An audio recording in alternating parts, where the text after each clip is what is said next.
talking of Avicii, there's someone I saw. It was not funny enough. I think it was Len Ngugi.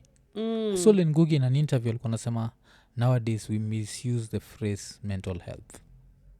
Like everything has become a mental health issue. And when she said that, I found like it's true to some degree. Do you feel the same? Like, I think we need to apply a bit of nuance to that conversation. Yes, there are people who will misbehave and then turn around and use mental health as an excuse. I acted like an asshole because I'm depressed. I acted like... But also, I think what's happening more and more is people actually starting to recognize that mental health is a real issue. It was something that our parents never spoke about, or their parents before them. So it's inevitable that once a conversation becomes more comfortable to have, then there are people who will misuse it. Yeah. That is an inevitability. That's it. Yeah. Okay. And yes, there are people who, even you, I'm sure there are people you can actually mention by name who they're just out here acting a fool. And you cannot hold them accountable because they keep running back to mental health. But it actually speaks to the fact that we are a lot more open with speaking to about mental health. And that ultimately is a good thing. Yeah. Kuna, at least people are trying to speak up and whatever. Because it's... there's a time I think you posted about your sis. Was it your sis? Yeah, my older sister, she's autistic. And she's actually... autistic. Wow. She's... how can we call it? She's an activist for differently abled people. Okay. And she's doing fantastic. I'm so proud of her. Because now going back to mental health, it's such like an important issue because Ian pole lazima nikupeleke hapo, but like Ian lost his bro last year. I am so sorry. To like his youngest bro to suicide. Like the way that's messed up. I'm sorry. That's Thanks. so it's one of those things where we never... And so I think when she was talking about it, because she was talking about the laziness angle, where there's mental health but there's people who are going to tell you like, today I can't work because it's going to affect my mental health. I think that's why she was saying people are starting to... But you see, the thing is, and especially for someone like Lynn, I think it's a really dangerous thing to say because sometimes even something like depression... ukiwa depressed sometimes unakosa nguvu na uwezo. You can't hata kutoka kwa bed huwezi shower, huwezi oga, And anyone who's been in a deep depression can tell you that the number one sign of depression is you've just lost motivation. So for someone with as big a platform as Lynn to say things like, no, it's just laziness, you have to be really careful. I could put in that time in those simple words. You have to be, she has to be really careful with her words because yes, there are people who will just use mental health as an excuse. But we do have to be really sensitive to the fact that there are people who are unable to even, like, you can't tell me, like, for example, let me give you an example. Someone who has all the energy in the world to keep running and going for road trips, and you have energy to get out of your house. Yeah. And go for road trips. And when it's time for fun times, you're very present. But when it's time for hard work, it's all my mental health. I'll give you a small side eye. Because when you're truly depressed, even fun times huna nguvu. Hakuna. I'm sure you've had friends who are, or family who are so depressed, even the things that used to give them pleasure, no, you have no pleasure in life anymore. It's gone. And Ian, I'm really sorry. I could hug you. I'm so sorry. It was nini, like last year, Ian, we went to some shit because I lost my big bro, but it got to an accident, and those sudden deaths are messed up. I love now. The funny thing was when people ask me if there are other forces. When people ask me the other forces, mpaka Matrax alikama hapa majuzi akasema I'm religious and I don't know. Because the interesting thing was, I always give this story, was on March 12th, 2022. Me and Ian, we went to watch a play called Bro Code. It was about brothers. So me tuko naye KNT tunawatch about brothers. The next day, I lost my brother. That was on March 13th, sindio? And then on September 13th, exactly 6 months later, on September 13th, mi na Ian tulikuwa pahali tukitafuta suti ya brother yake. I was like, what the fuck is this? Like zile za so are you the kind of person who believes in signs or... I always believe in everything makes a pattern. like I believe in patterns and I think hii ni kitu bro ndi aliputigi kwa mind Then yangu isn't that kwa sema like the difference between sisi na animals ni pattern recognition, so I see patterns in a lot of animals things do recognize patterns. You can but not show as me. much as sisi. Animals are actually sentient beings. That's why like if like that's why Pavlov's experiments worked the way they did. You know, because then when you ring the bell there's food. Yeah. You know, like animals do recognize patterns. But not as well as I mean, sisi. of course we are higher intelligent Yeah, life form, but maybe yeah. interpreting mathematics- the patterns. Yes. Because mathematics is fully now It's patterns. yeah, it's That's patterns, why STEM will take a country further than national prayer. Sorry to say. Completely agree. Yeah. And this as someone who believes in God, I completely 1,000% agree. So tukimalizia politics za Kenya umekuwa ukizionaje na usihepe huko kwa mainstream media, so we want an honest opinion. Remember what you were saying earlier, that we really have raised politicians to the level of gods. And the reason why I think our political system is so broken is it comes from even from the level of our education system. Anyone who did 844 can tell you that we never did a class called critical thinking.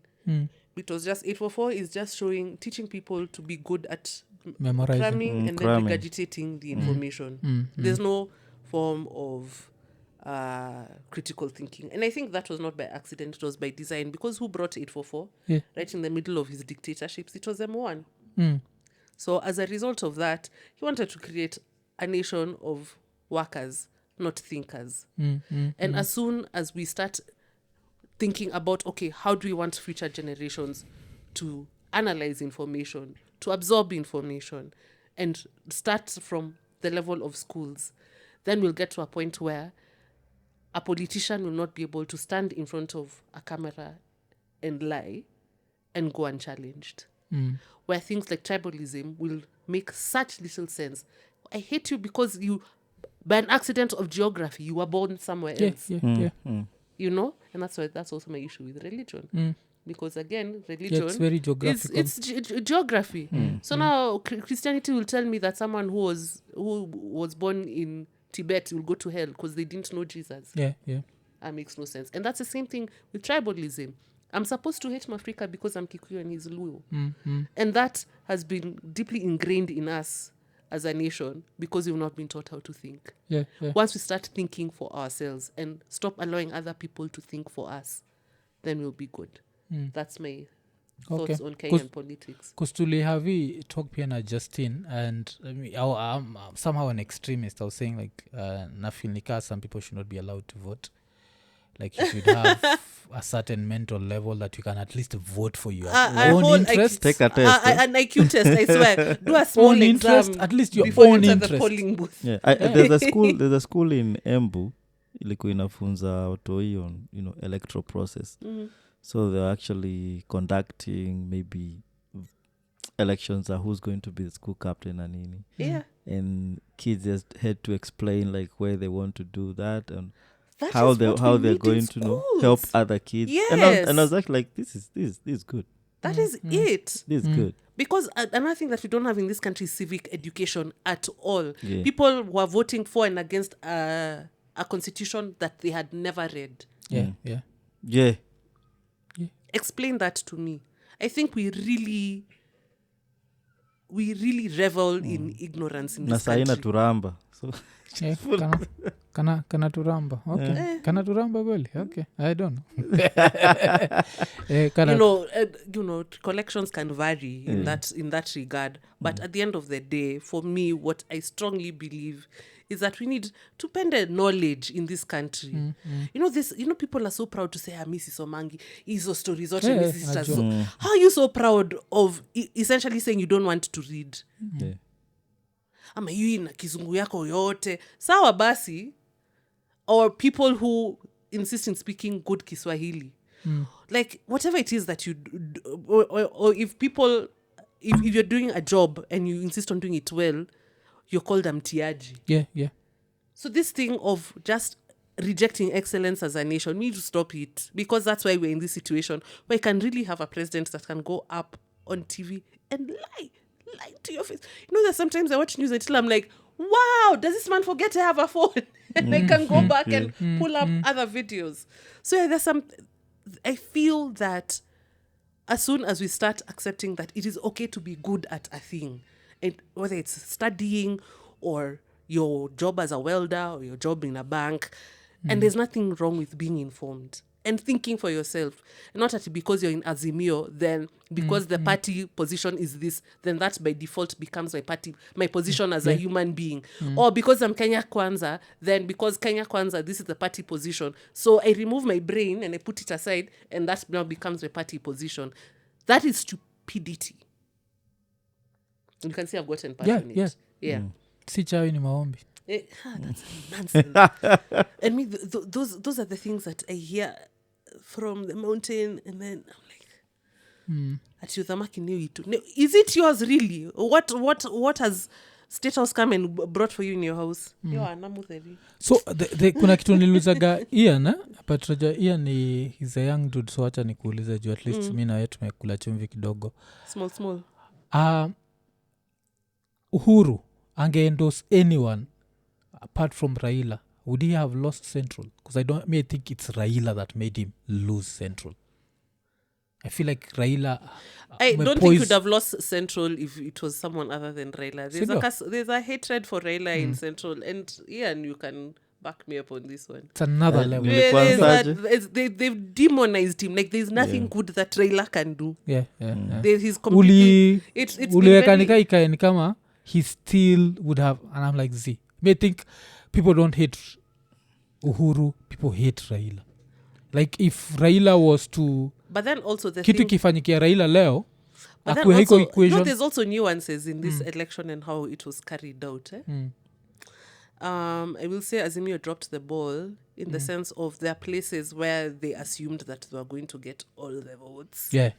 And so there were no returning officers at the polling station. Yeah, that's so stupid. Let me just tell you this as a journalist. If I was going to take part in electoral fraud, I wouldn't take part with the Form 32B. It would be at the polling station. I'm fudging numbers there. And so if as a party you don't have someone there, and then your opponent is going to add 100 votes at this polling station, 100 votes at this polling station, that shit adds up. Because presidential results were called at the station. At the station. That shit adds up.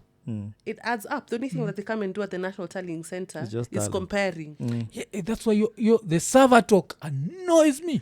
When they talk about the server. If tufungue a server, there was nothing at the servers. What if there was anything that happened, it happened at the polling station. Yeah. It was that is where fraud happens. I'm not going to stay at I'm bringing votes at Tharaka Nithi. There's no Tharaka Nithi. Yeah. If and that shit will happen at in a region where I know that it is my stronghold. I'm not going to try that in, like, if I'm Kenya Kwanza, I'm not going to try that nonsense in Luo Nyanza. Yeah. Or even Nairobi. I won't even try it in Nairobi. I won't try it in Nairobi. What will happen is that Uko in Rift Valley, at those polling stations, if Mwafrika, my Kenya Kwanza candidate, has gotten 3,000 votes at this polling station, I'll write 3,500. Yeah. Yeah, that's where they lost it. Yeah. And they'll keep losing it. I feel like your Buddha never took agents seriously, and that's his downfall.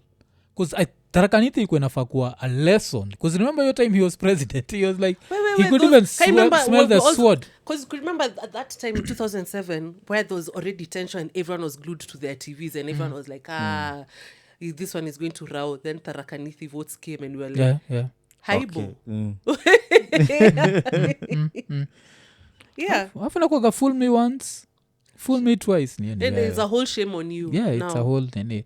So vile kwa mekuwa kiongea juu story ya whatever talk, it just gets on like shut up. You, Yeah, you story ya servers. Because I'm like, computers don't work like that. And that's when there's a podcast we did, and I was blaming the younger people around him. Because you know this is a mzee. When you have a mzee around, you can tell, unajua hii computer, ukifanya hivi, inaweza fanya hivi. Add this and then we'll do this. Him, he doesn't know. Yeah. This Raila is my father's age mate. Yeah. Was it born in 49? Was it 45? He was born in 45. Yeah.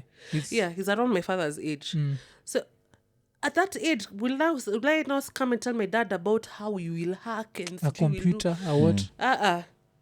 And at the end of the day, this is Africa. Yeah. the only honest person is your mama. Lazima ukue rada. Yeah. Ukue nini. So Yeah. if I was to give Azimio any advice is keep fighting for the rights of the Mwananchi, but we want to see that you're doing it for the right reasons. Yeah. If it's the cost of living, Let it be stay the cost. on their necks. Yeah. Stay on their necks. Fight for us. Don't be bought out. And next election, come prepared. Yeah. That's it. Now, Gava, if you had to advise Gava. I think this government is too bloated.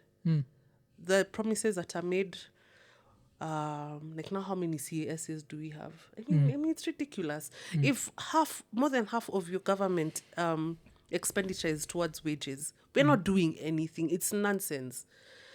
Just be honest with people, bro. Now we have phones. You can't lie to us the way you used to lie to us during Kanu time, where the national broadcaster was the only source of information. We can get our own information. Bro, be honest. Would you go as far as ile kitu kulikuwa na argument kati ya Ekuru na Miguna? I don't know if you saw it this morning. Yes, no, that yes. was... Would you go as far as saying that we are going back to the Kanu days? Are we going back to the Kanu days? Because I feel that's extreme. I think that would be too extreme. But also, I think it's too early to tell. I think we should give this government another couple of years to see if freedoms are going to be rolled back. But right now, I'm not loving what I'm seeing. No, unafikiria inawezekana? Like as someone who, because we're 92, you are... I was 10 years old. Yes. So you remember the chaos that used to happen around your time, even as a kid. Do you think tunaweza go back there? Like, because I feel like the only way we can go back to... And no, I think that time is gone. And I also think William Ruto, who I have to say is the smartest man in Kenyan politics, underestimate that man at your peril. Yeah. If there's anyone who has brains in this country, it's William Ruto. Some way. Yeah. See you, bro. But yeah, I think to say things like we're going back to Moi times, for you even to be able to go on social media, for even to sit down and call out the government, it was impossible those days. Yeah. People who say we're going back to Moi times are not alive during Moi times. Do you know why we called Moi M1? It's because we couldn't say Moi. Yeah.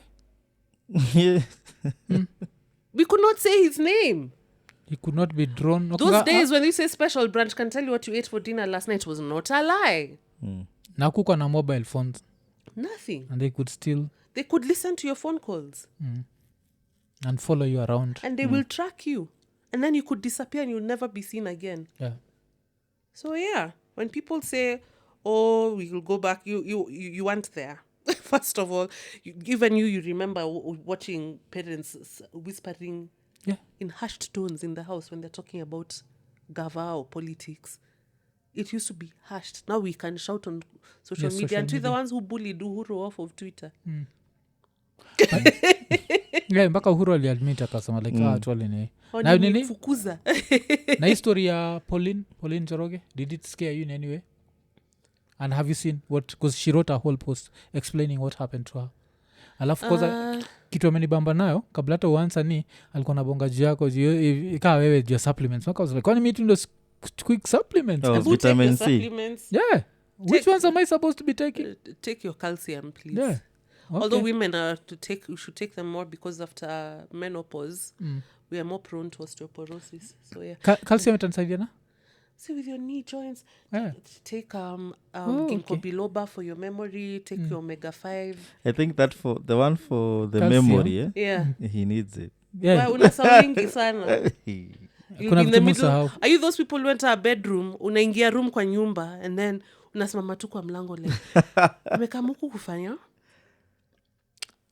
Yake ni names and faces. Like. Yeah. Oh, that's one. And experiences. Like the experiences I forget that people tell me it's weird. You were there. Yeah, nini kuna like one experience ile Zach was telling us about. We met wanaume TMK. I can't remember it. I've tried to crack my head. And he says, you've never been a drinker, have you? That's the weird thing. But kuna vitu zile mukumbuka mpaka tawaifu niambiaga like umekumbukaje hiyo. So I remember weird things. Happening in your life at that time. No. The only trauma I was going through, no. Kulikuwa kadem kengine. No. That's why he said no very quickly. The only trauma was no. Yeah, I don't know. He was crying. He was crying himself to sleep. That's why he can't remember. nilikuwa nataka kujoke like the only trauma niliwent through- Maureen. Okay, I don't know if those are Was- Maureen. I've just plucked a Yeah. name from Maureen. I loved you. See, the only trauma nilikuwa nataka kujoke to the only trauma you went through hizo siku ni being butt naked a lot of weekends only but nah yes being butt naked like having a girl around me if I used to just stay in the house the whole weekend just screwing Okay. siku so siwezi Yeah, I don't know why those my days of memory is youth messed up where on Monday my skin is clear. Mm. At your house, your weekend is good. Yeah, so siwezi nini. I don't know why memory yangu aga hivo but okay na need kufikiria ja supplements so cause Pauline is saying Makaro alipata supplements zake ndio akaclaim ni drugs. Ni drugs. And then eventually they noticed it's not but so I back mean, to Pauline they've always been attempts. You know, our police is messed up. Doesn't match. Even those days of Kibaki, there was always funny attempts. But I will say that one of the things that frightens me is various political sides hiring people, and we see it on the Kenya Kwanza side and we see it on Azimio side to push an agenda on social media. Yeah. And because of what I said before, that people do not necessarily want to think, because you saw it on Twitter, then it must be true. That's what scares me. Just the rise of that propaganda machines from both sides. That is what scares me. Did Maureen tweet irresponsible things? Pauline. I believe Pauline, yes. Yeah. Did she tweet irresponsible things? I strongly believe she did. Should she have been harassed like that by authorities? No. the last nini kabla kudisappear ilikuwa That one for there's a massacre happening. in Kisumu Yeah. but hiyo nini watu wengi wa No, fish people- wanakubaliana naye People died, but there's a way to... Here's a thing. It's a very slippery... And I say this as a journalist. It's a very slippery slope. If we allow the people to set the agenda, that the people who are setting the agenda are bloggers online, yeah it's really dangerous. you know. Okay Because if like someone like Dennis Utumbi, for instance, who's known to have not a very close relationship with the truth. yeah Just tell the truth here. yeah But once in a while he'll say something that's accurate, right? And then because now he said something that I think that I've proven to be true, then he cannot proceed to say falsehoods the rest of the time. Isn't that a dangerous thing? yeah no. Yeah. Anyway, that's my view on politics. The end. Okay nikuantaa kuuliza kona believe Uhuru na fund protest You see, now I can't say things like that without proof. At the end of the day, I'm a journalist. Unless I see receipts, I'm not going to say I believe he is or he's not. Yeah, I can't say. Okay. Yeah. Okay. So the undiscovered pod tunaidiscover lini? Okay, so we've had a lot of teething problems, but we're hoping to launch at the beginning of August. Okay. You can find us everywhere on social media. YouTube, look for The Undiscovered Podcast. Yeah. Instagram, The Undiscovered Pod. Yeah. That's where you can find us. Again, it's hosted by me and the Charles Oda. You can see him on Salem, Okay.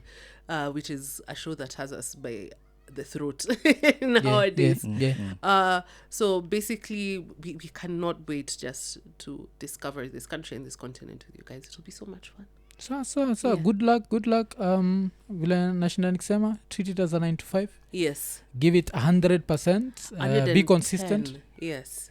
And advice from Kobe Bryant, don't take a break in the middle, take a break at the end. The end, yeah, always. We've actually recorded 7 episodes. We want to record 10 then, so that we don't have that, that karat race for tunafaa to drop episode ingine next week, but we don't know what we are recording. So we really tried to record like a couple of episodes in advance. Yeah. All interview based ama kuna ile just the two of you talking? No, they're all interview based. Yeah. I don't think I'm interesting enough to sustain a podcast at just me talking. Yeah, see, you and Charles. Charlie is interesting enough, but I don't think I am.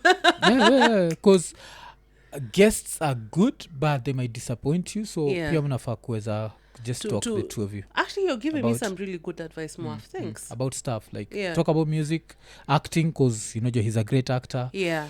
Talk about even politics. People just want to hear your opinion on stuff like Yeah, different for things. sure. Yeah. Yeah, 'cause- Yeah, like you said, an artist can decide amekata kuchukua simu, and then that's that. So yeah, that's some really good advice. Charlie, I hope you're hearing, because I know he's going to watch this. Yeah, so yeah. msirely on nini, mtamit maceleb kadhaa nao hata kushangaza. Yes, how she was a guy. Kuna tu celeb Crew like wako kwa nyumba. a lot of cool people, especially people who are involved in the creative industry. They Yeah. treat you with a certain level of respect, and then you have the celebs, especially the musicians, especially the legends in quotes. Ooh. Kuna moja shai nini stood you mara up mbili twice na yeye ndiye alikuwa ametutafuta, so aliambia ni aje buda na niko area si Utaniambia ni nani baadaye. stood us up then another time stood us up, so with that nikajua like lazima mkue. Yeah, I mean, there are a couple that we've chased until I'm like, bro, don't nobody know who you are. You Yeah. need me, come. So yeah, but I mean, the teething problems have been a little frustrating, but I think we're good now. Okay. Yeah. So tuna look forward to hiyo, sindio? Yeah. So imekuwa ni episode 199, tukisema like, subscribe, hit the notification button, tell a friend to tell a friend. Tukimalizia 199 tukisema Iko Nini. Iko Nini. Nene.